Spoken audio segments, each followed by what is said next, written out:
the crew chief. Arellano versus San Beda, featured in our Friday coverage. And Libang, Puno to jump it up. This is going to be a lengthy lineup for the San Beda Red Lions, having Celso, Andrada, and Puno as their front line to begin this game. And they get the first crack at the basket. They go right away to their vet point guard, Nigel Gonzalez. Pero ito, ang kanilang pupuntahan. Wow! That's Valencia picking the pocket of Miller. And Kamay has the look. Bangs it in for the first 2 points of the game. That's the kind of start na gusto nitong Arellano. Early turnover and early basket galing sa transition. Jonty Miller is able to draw the foul this time. But how about Basti Valencia? Kanda nung sundot. The pickpocket and the bounce for Yuan Kamay in transition. Enzo, pinag-uusapan natin off-cam kanina na kailangan na bilisan nitong Arellano itong pace ng laro natin. Well, sa laban na to for Arellano, talagang kailangan nila ng maraming possessions. Kapag binagala nila yung laro, kapag umasa sila sa half-court set, yun yung laro na gusto ng San Beda. Yun yung pace na gusto ng San Beda. And dun sila malakas. So mahihirapan sila. Yeah. That's what they did against the Benilde Blazers. Tinatakbuhan lang madalas ng Arellano. There were a lot of times, a lot of instances in that game against Benilde na hindi pa ready, hindi pa nakaset up yung depensa ng Benilde. Nakabawi na tong Arellano as Valencia misfires from the free throw line. And the Red Lions will set the table here again, coming off a huge win against the Mapua Cardinals. They want to ride this momentum and continue to lead Group B. Mintes mula kay Gonzalez. Well, I thought that's a great look by Gonzalez off that floater na mintis niya lang. Kamay, mintis din. Ito na si Jomel Puno. Puno, nagmamadali. Puno goes straight to the cup. And this is what's scary with the lineup that you mentioned earlier na meron itong San Beda. Jomel Puno playing the 3, Jonty Miller playing the 2. So napakalaking lineup na to. And at the same time, mabilis na lineup. Yeah. The smallest guy on the floor for San Beda is around 6 foot. Itong si Nigel Gonzalez. Pero ito, follow-up mula kay CJ Libang.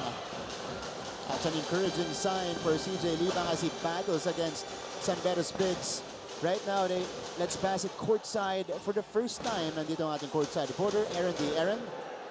Great to be back working with you, Martin. And for the first time, nagsama na rin tayo dito. Finally, Renzo. The Arellano coaching staff said it best. We work well kung pinapahirapan tayo because mas lumalaban tayo pag gano'n. Also because of their connectivity, that's another thing that the coaching staff of the Arellano Chiefs mentioned. And the Chiefs showed what happens when trust and teamwork come together under pressure. Tinanong naman ni team captain Basti Valencia sa mga teammates niya, ano nga ba ang foundation ng team na to? Samahan natin, di ba? Yung system ni Coach Chico, samahan talaga. That bond, built since the offseason, has been their backbone this year. But tonight, the chemistry faces its biggest test yet against a San Beda squad fresh off a statement win over the defending champions. Back to you, gentlemen. Thank you, Aaron. Excellent report there on Coach Chico Manabat. Of course, last year, unti-unti na ibibuild na yung chemistry, yung samahan itong team na to. This year might be their year. Last year, there were games na nandun sila hanggang sa dulo, pero kinakapos. This year, parang nasolusyonan na nila yon because of the system and the players trusting whatever Coach Chico sets up. Well, gaya ng sinabi ni Aaron, no, yung connectivity, yung familiarity nila sa isa't isa. Yeah. Talagang yun yung kailangan nilang kailangan i-work on, and yun yung aasahan nila. Especially for this game against a great team like San Beda. Kailangan lahat sila from player 1 to player 15, kailangan mag-work together. This will take a team effort if Arellano wants to pull this one off. But they know a thing or two about that, especially coming off that Benilde game. Vinoya. Valencia inside pass. Libang. Libang trying to work against Celso. Wala lang. Para kay CJ Libang. Jonty collects it. And here comes Jomel Puno. One-handed put down by Jomel Puno. And that's something you can't give up if you're Arellano. Hindi mo pwedeng ibigay yung mga dunk na yan kay Jomel Puno because that's what yun yung ano yun yung mga magpapa-hype up dito sa San Beda team na to. That's a game-changing play for Puno. And here he is from the corner. Percentage-wise, he was one of the best when it comes to three-point shooting. Oh, Otan comes away with it. 2-on-1 break. T-Mac, yes. It's that deceleration, especially in transition. For T-Mac Ongotan, that's worked for him time and time again. He got a 2-point game early on.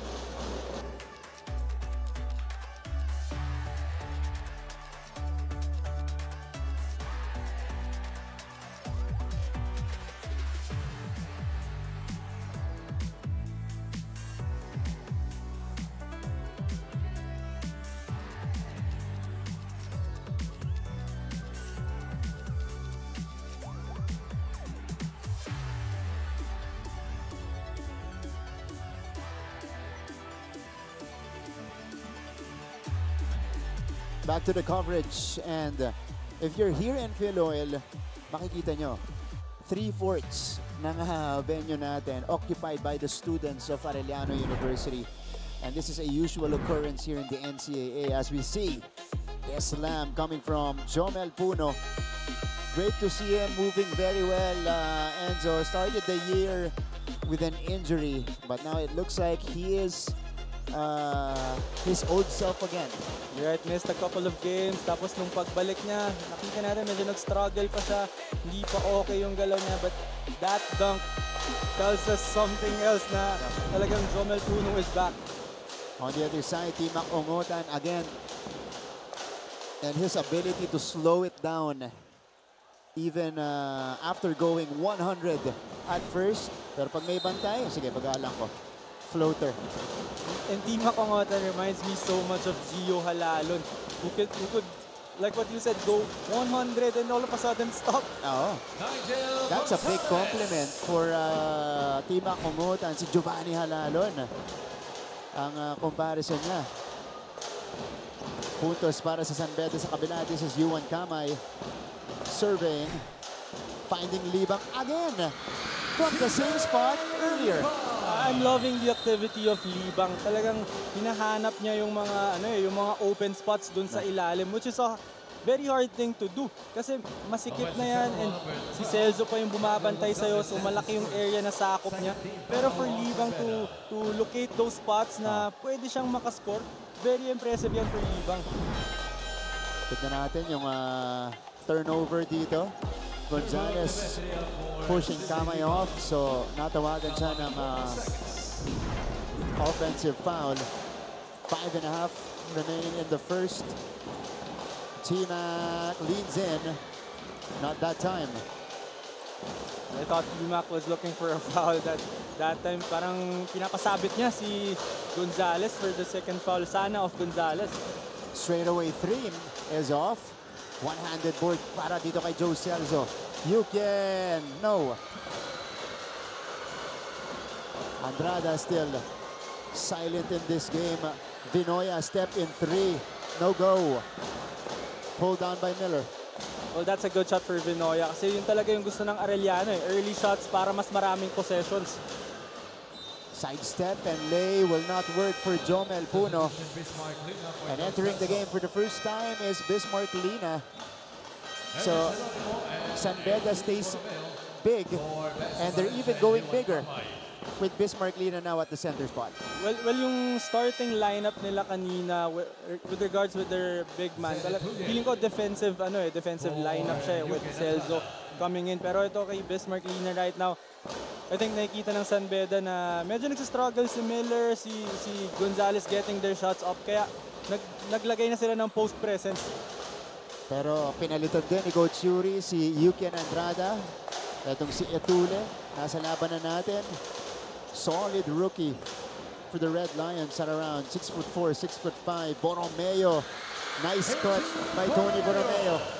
And that's great recognition for Vinoya and Borromeo with that 45 cut. Butas na butas kasi talaga yan, especially kapag nasa poste yung bola. Tabla tayo, 10-all. Etule with a spin, he floats it up. Goes too strong, and Borromeo comes away with it. T-Mac will attack, fearlessly attacking the trees of the Red Lions, and he draws the foul. Well, that was against Jomel Puno. Pero like what you said, walang takot na inaatake ni T-Mac Ongotan yung depensa ng San Beda. Ito, the familiarity of the Arellano players. Nandun na yung recognition. Tinginan lang, Vinoya. And then Borromeo approached the middle to make the catch. And usually kasi kapag nasa poste yung bola, may tendency kasi na yung mga weak side guy nagbo-ball watch. Kaya good recognition yun for Borromeo na nakita niya yung defender niya tumingin dun sa poste. Kaya nag-cut agad siya from that wing spot. And T-Mac Ongotan gives Arellano the lead 11-10 in this first frame. So the Chiefs were down a little bit early on, but right now they've come back and overtaken San Beda. Kalimag now in the contest, entering the game alongside Jimmy Reyes. Also a rookie from the United States, played NCAA Division II. There he is being hounded by Borromeo. Miller. Jonty will dance. Oh, he falls down. Nah. Borromeo with sticky defense. RJ, that's off. Sorry, miss for Geronimo. Well, I want to go back to that defensive play by Arellano on Jonty Miller. I thought itong si Borromeo is their best primary defender. Pero this time, ginagawa nilang helper para kay Jonty Miller. That time it worked. Bismarck found space. Etule with the offensive board. Short stab is good for RC Kalimag. And for a great team like San Beda, you can't give them multiple possessions to score that basketball. And that time, walang nag-box out dito kay Etule. T-Mac will try over Miller that time. No. Etong si Demetria. Watch out for Demetria. He'll get some minutes for Arellano here as Bismarck misses this one. Again, it's Etule grabbing the board and making the pass to Kalimag.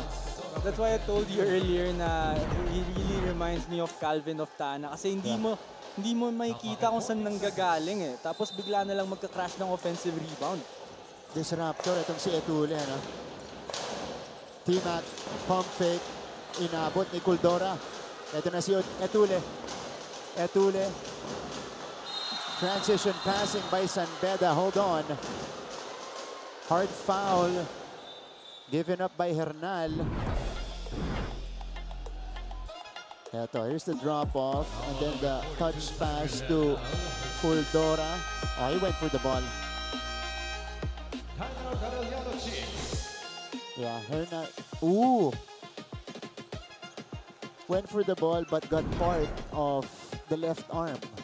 Okay, so Arellano now behind by a point. Timeout muna tayo.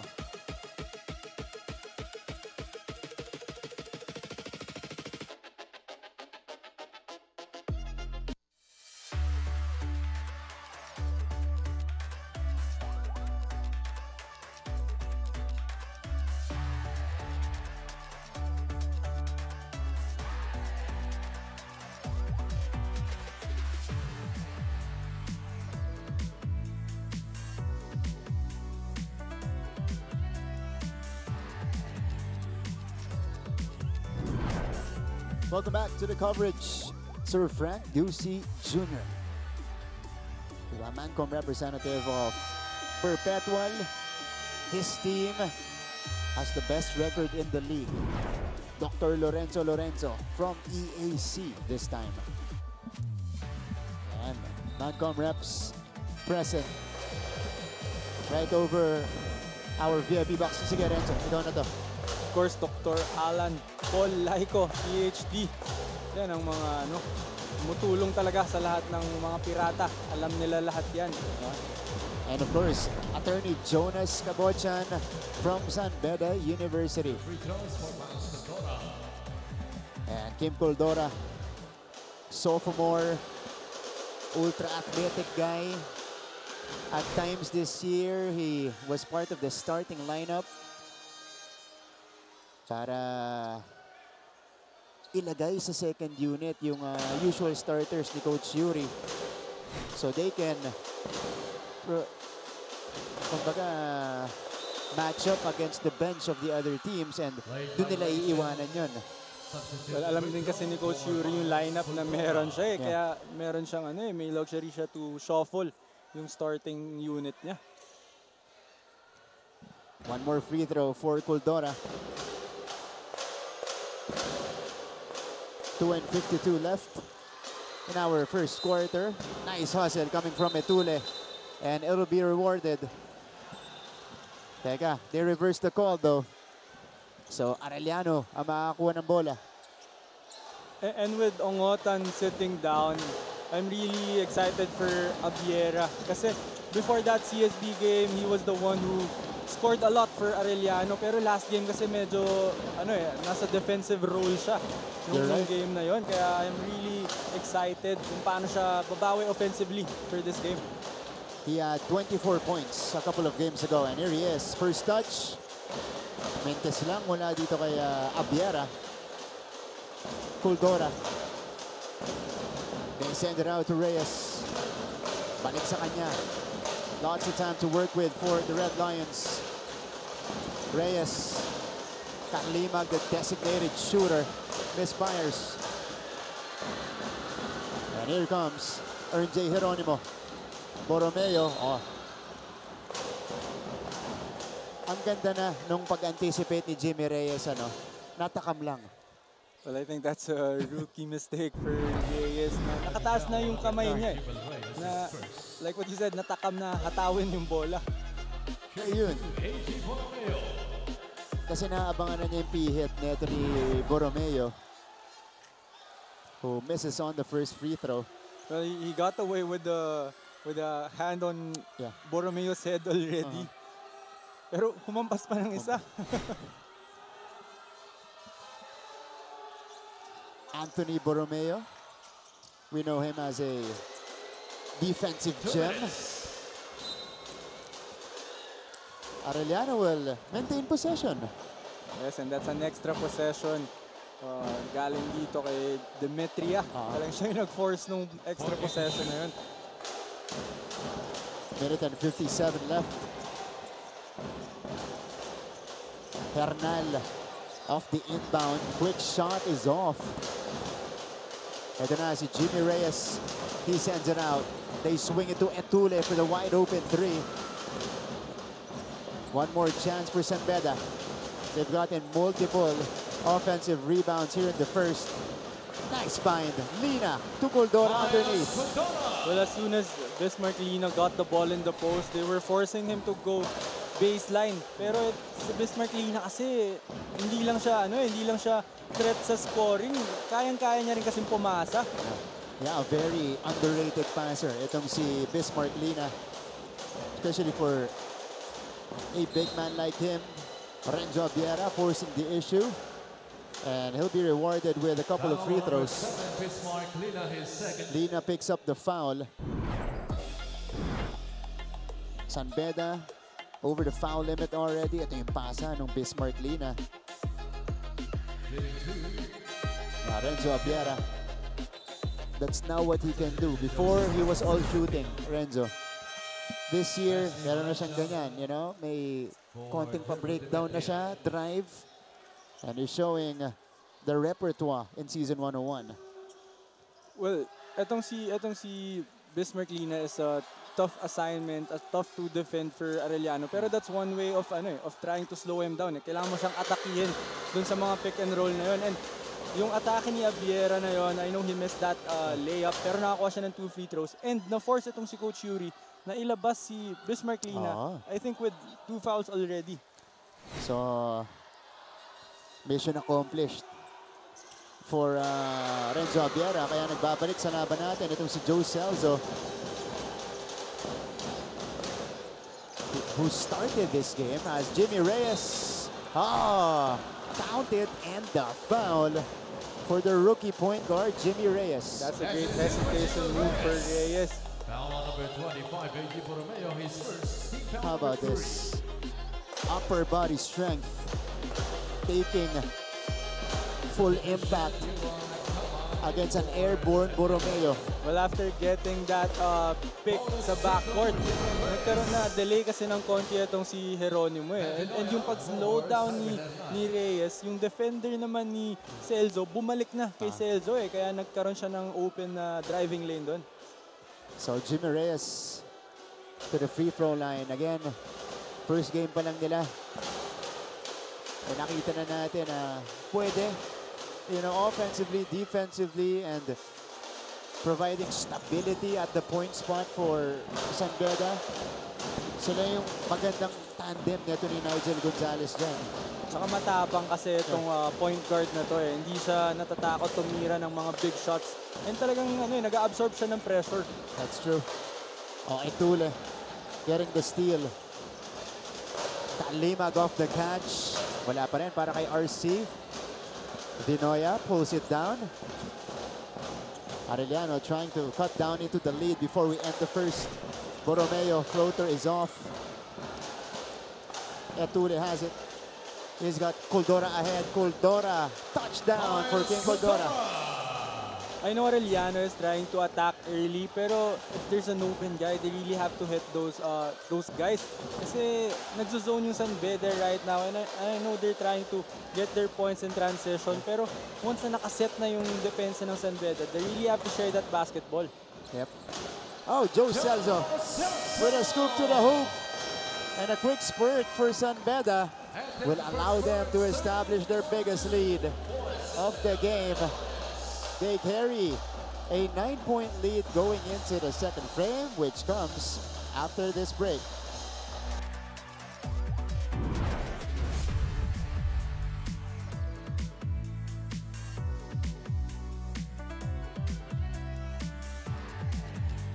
In first quarter, itong San Beda Red Lions. Well, I thought itong Arellano started really well. Talagang yung pace na gusto nila, nadidictate nila nung early part nung first quarter na yun. Pero that's the thing with San Beda eh. Once na makuha na nila yung rhythm nila, it's really hard to stop them. Again, kung kanina binanggit ni Coach Chico yung team chemistry, familiarity ng players, itong Arellano University, it's the same situation now for San Beda. Sabi sa akin ni Bismarck, you know, in their first game of the season, mas matibay na yung samahan din nila compared to last season na medyo awkward pa sila sa isa't isa. Well, ang maganda rin kasi dito sa San Beda, we all know yung mga yung mga capabilities nila. I know na yung pagdalin mo sa ibang team to, mga star player din to eh. Pero lahat sila nagsasubmit dun sa system ni Coach Yuri eh. And so far, it has worked. 4-1 in the season as the leader of, we consider, the group of death dito sa ating classification round. Dahil mabibigat yung nasa Group B. Not saying that Group A walang mabigat na team. Pero yung mga nasa Final Four natin year in, year out, mostly are in Group B. Oh, and for you to lead that group, it really tells you something eh. That's right. Penny Estacio is in the game. Penny. Celso. They flip it out to Itule. Ito na, si Timang Ongotan. Thought about the three. He'll back up. Allowing Kamay to set the table. Ewan Kamay sends it to the corner. Valencia misfires and Reyes collects the rebound. I think what Arellano is trying to do right now is they're forcing Celso to come out on defense. Kaya tinatawag nilang screener yung depensa ni Celso eh. Ito, sinusubukan ng Arellano pabilisin yung pace, but you know, San Beda is ready. Penny, oh, nice bounce pass. Itule off the cut. That's a great pass by Penny Estacio and good recognition din by Itule. Nakita niya yung defender niya nagtatag dun sa taas eh. Masyadong mataas yung pagsag ng defender kaya meron talagang backdoor. How about the depth of the guard position for the San Beda Red Lions? Imagine you have Gonzalez to start, Reyes, and then Penny Estacio coming off the bench. Wala pa hong Brian Sahon yan, who is not suited up for San Beda today. Kaya maraming pagpipilian. Itong si Coach Yuri and all those players that you mentioned, very capable eh. Exactly. Ito si Penny Estacio hit a few game winners for San Beda in season 100 as Ongotan moves away from the defense and misses. And of course, Penny Estacio has been around the league na rin. Alam ko, transfer rin tong si Penny Estacio eh. And nakalaban ko pa to. So, alam din natin na veteran na siya. Alam niya na yung gagawin niya sa loob ng court. That's right. Reyes uncorks and misses. I've covered Penny since he was in high school in FEU and then went to LaSalle and then transferred to San Beda. Okay, let's move on to our courtside reporter. Second quarter report mula kay Aaron D. Aaron? I don't think anyone should ever be surprised when Arellano wins a ball game in this tournament. That was said by San Beda Red Lions assistant coach Andre Santos, who also noted that this team plays the hardest out of all the teams in the NCAA. They force the most turnovers and get the most points in transition. And if you don't take them seriously, you're not going to win against them. That mindset shaped the Red Lions preparation heading into today's matchup. Despite coming off that emotional victory over Mapua, complacency is off the table. We expect them to play harder, Santos added, but we expect to play harder. For San Beda, it all ties back to their core value, servanthood.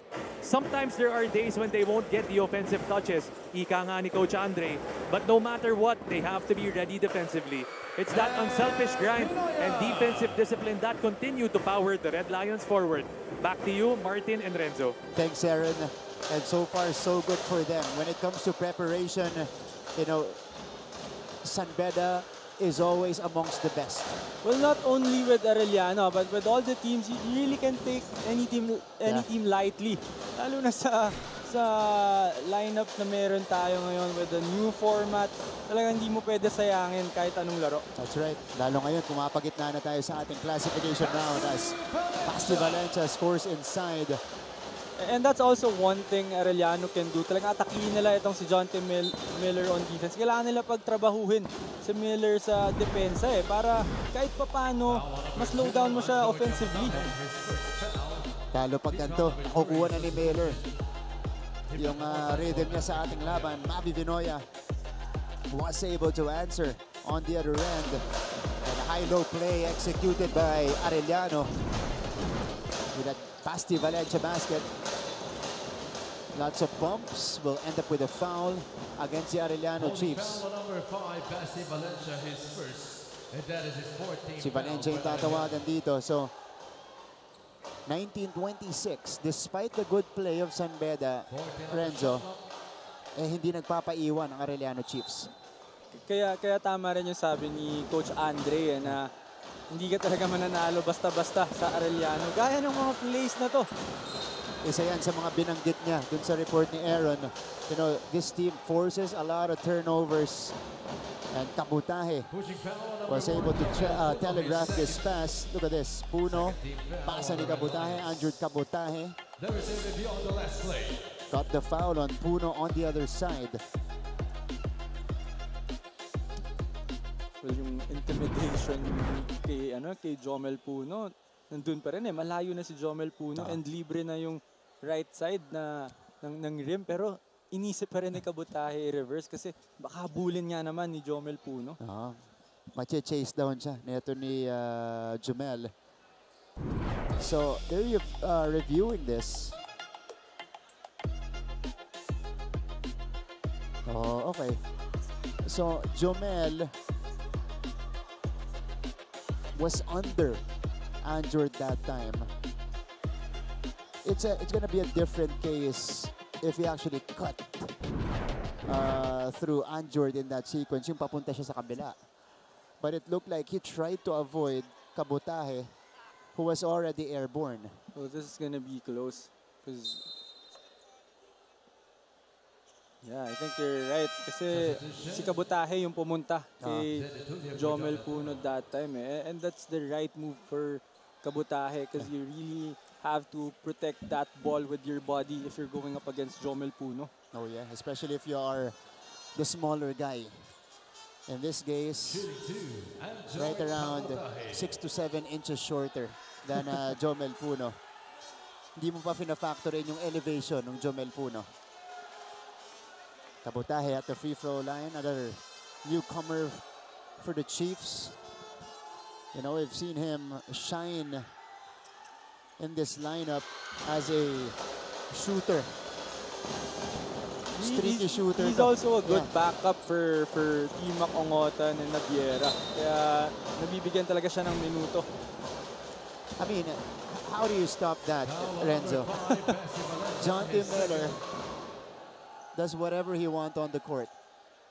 Well, Or he wants, rather, yeah.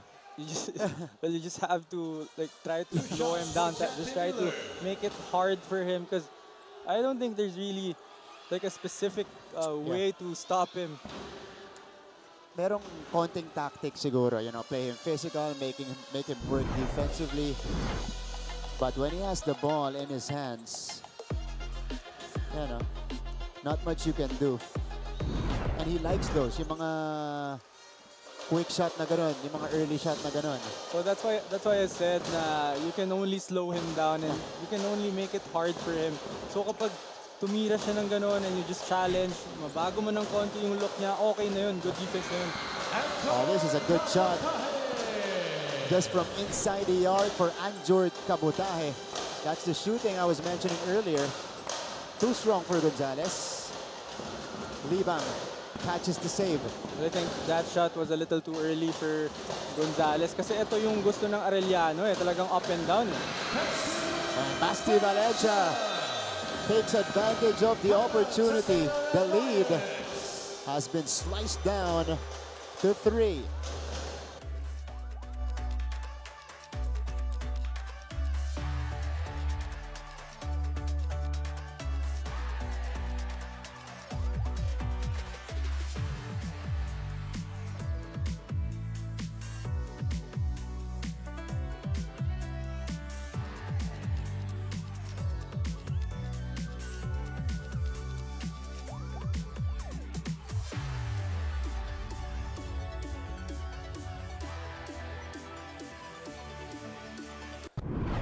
A mini run by the Arellano Chiefs. Anjord Kabutahe. You know, shot it when the smoke cleared. And then Basti Valencia, pump fake, turn, and then hoop for the team captain of the Chiefs.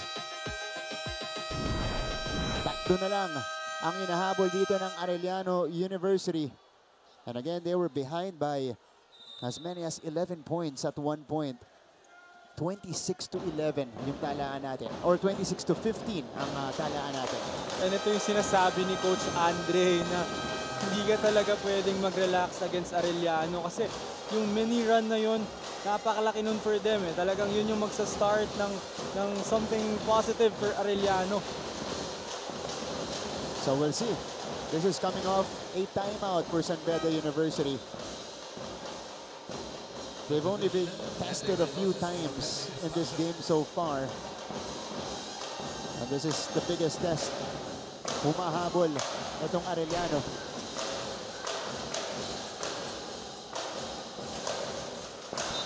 Oh, Jonty stepped out of bounds. So, a turnover after the timeout. Not what they wanted. I don't think Coach Yuri will be happy with that turnover. Pero itong Arellano kasi maganda rin yung naging adjustment nila Parang naka-man zone sila ngayon. RJ misses. Palawit rebound, hindi ma-secure ni Atule. Bounce pass, Libang. 2+1 special for CJ Libang. And that's another one for Libang. Just looking for the open spots. Dun magaling itong si Libang. Again, CJ Libang had big shoes to fill, figuratively and literally, for Arellano this year with the departure of Tapulong, who was their main man in the middle in the previous seasons. And that's a great challenge for Libang. Talagang magandang opportunity yun para sa kanya. You also have to give credit to Valencia looking for Libang down low. Ganda rin ng ng naging development nito ni Basti Valencia. That's the team captain of San Beda. By the way, MJ Vailoses, the star of the San Beda Red Cubs. Last year is now in the game and it takes his first shot and he makes it. Corner 3 for MJ Vailoses. Hindi na kailangan magpainit. First shot, make agad.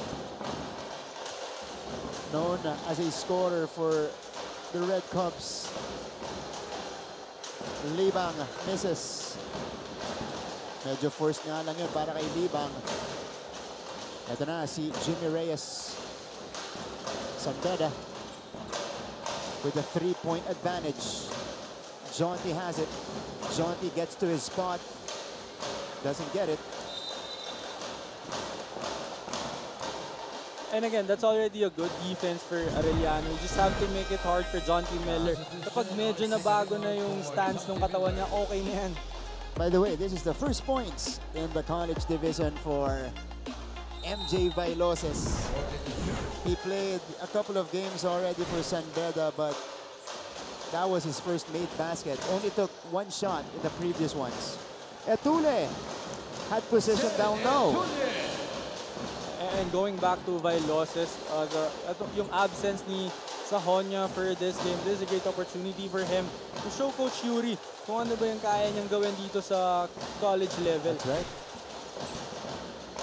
Very talented recruit itong si MJ Vailoses who opted to stay home in San Beda. Ern J misfires. 3.5 to go in the first half. 5 na ang abante ng San Beda dito. Gusto nilang dagdagan. Pass is deflected by Valencia. And this is a great adjustment for San Beda, trying to slow the game down.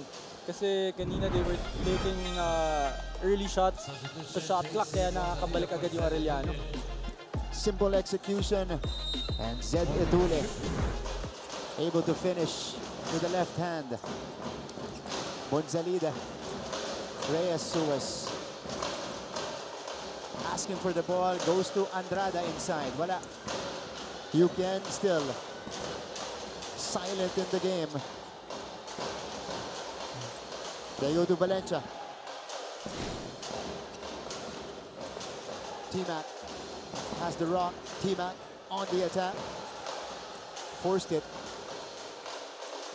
I think Reyes did a great job staying in front of T-Mac Ongotan that time, and also great job for Yukian to help out. Oh, Reyes na libre.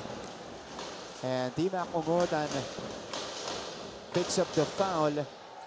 Halong frustration na to para kay T-Mac Ongotan who was stopped on the other end of the floor.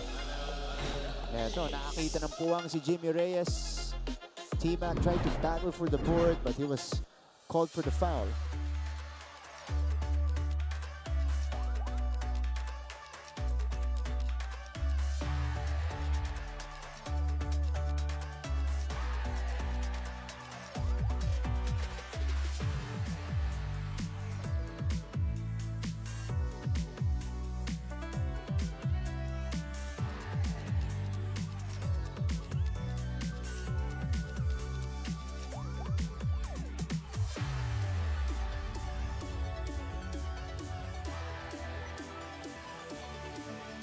Welcome back to our coverage. Cutie Cam! O, di ba? Daming tao sa Philoel on a Friday. Of course, we can spot a few cuties from our attending schools. Ano, mula sa Arellano. From the VIP seating now. Sino kaya kasama nito? Nasa VIP na. Courtside seats. Ayan. Of course, the students from Arellano University. They brought busloads of students.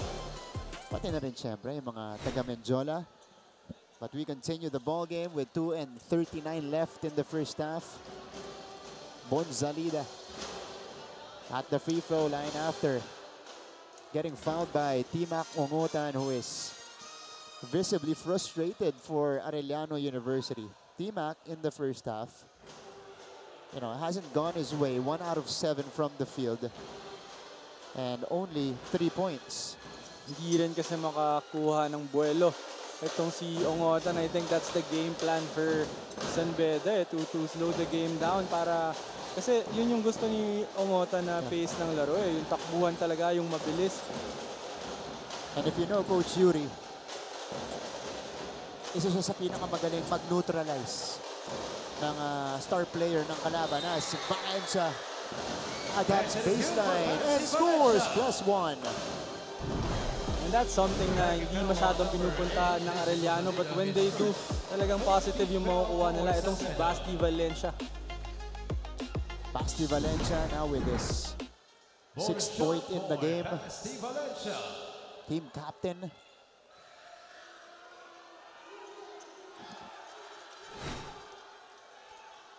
Kung wala si T-Mac, ayan, si Libang at saka si Valencia ngayon yung nag-aalinhinan. And an offensive rebound for Arellano. Ongotan.